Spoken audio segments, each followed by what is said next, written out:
Good morning mga kakikoy ko. Samahan niyo ako. Sa mga oras na ito ay nagprepara si Kikoy ng honey and lemon bago mag-jogging upang makaiwas sa bacteriologist na pumapasok sa ating katawan. Alright? Actually, si Kikoy nag-warm up na kanina bago magprepara ng honey at lemon. Yan, ang size ng lemon ay 1/8 size. Alam niyo yung isang buong lemon, i-divide mo sa 1/8. Ayun. Tapos isang kutsarita na honey.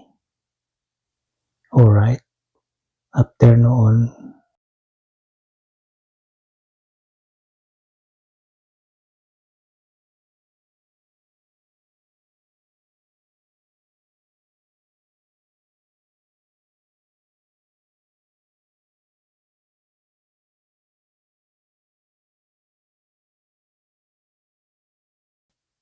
so may natira pang lemon, ilalagay ni Kikoy sa fridge. Ayan o.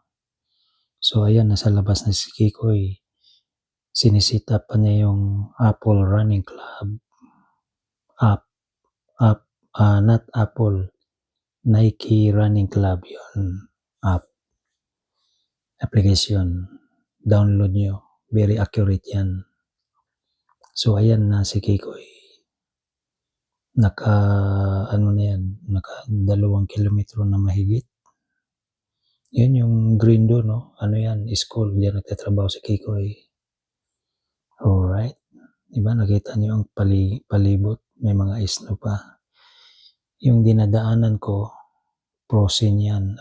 Pero pag hindi frozen, maputik. Kaya be wise din kapag tumakbo. Ayan, no? Parang walang camera si Kikoy kasi Insta360. Ina-adjust pa niya yung stick. Alright. Napakaganda talaga yung na yan. Wide range angle footage. Ayan. Hindi na nakita yung mukha ni Kikoy. Kasi sobrang excited. Yan. Enjoy na Kikoy ang pagtatakbo. I love running, At my age, 56 next month, still running si Kikoy. Masaya siya kapag tumatakbo. Yan, hindi drone ang gamit ko. Kala nyo drone? Oh no. That is not a drone. That is a Insta360 with stick. Please don't forget to subscribe my channel, Kikoy YouTube TV. Alright.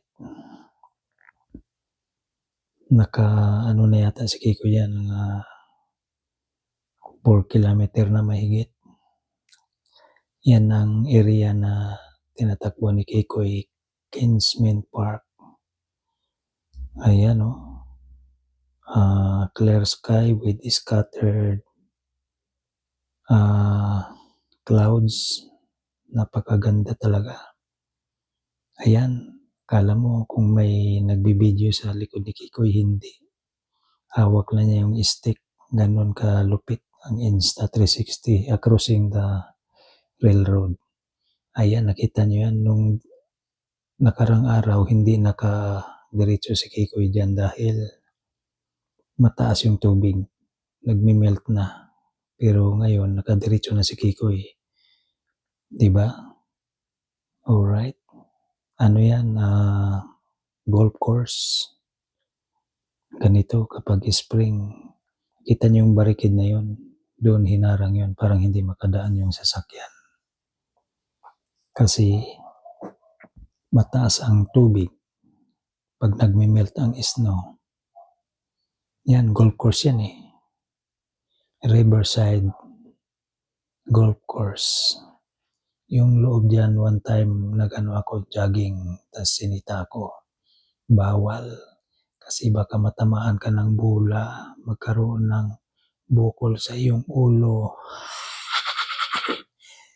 Ayan, si Kikoy malapit ng matapos. Enjoy ni Kikoy, enjoy siya sa pagtatakbo. At the age of 56 next month, si Kikoy ay 56 na. Thank you Lord for having a good health. At siyempre, thank you sa aking Kikay na sumusuporta. Alright. Ayan, patapos na si Kikoy. Ayan pinipindot na niya. Tsaka yan, touchscreen yung Insta360 ko. Alright. Yan, naglalakad na si Kikoy. Nakangiti si Kikoy dahil nandyan yung anak ko, parating. Yan nakita nyo yung sasakyan na lumiko. Alright. Anak ko yan. Kasama yung asawa niya saka si Aki. Si Aki, ida-drop off nila dahil papasok sila sa trabaho. Ayan, 6.41 ang natakbo ni Kikoy at saka yung average pace ko. Yan. Okay, thank you so much. Bye-bye.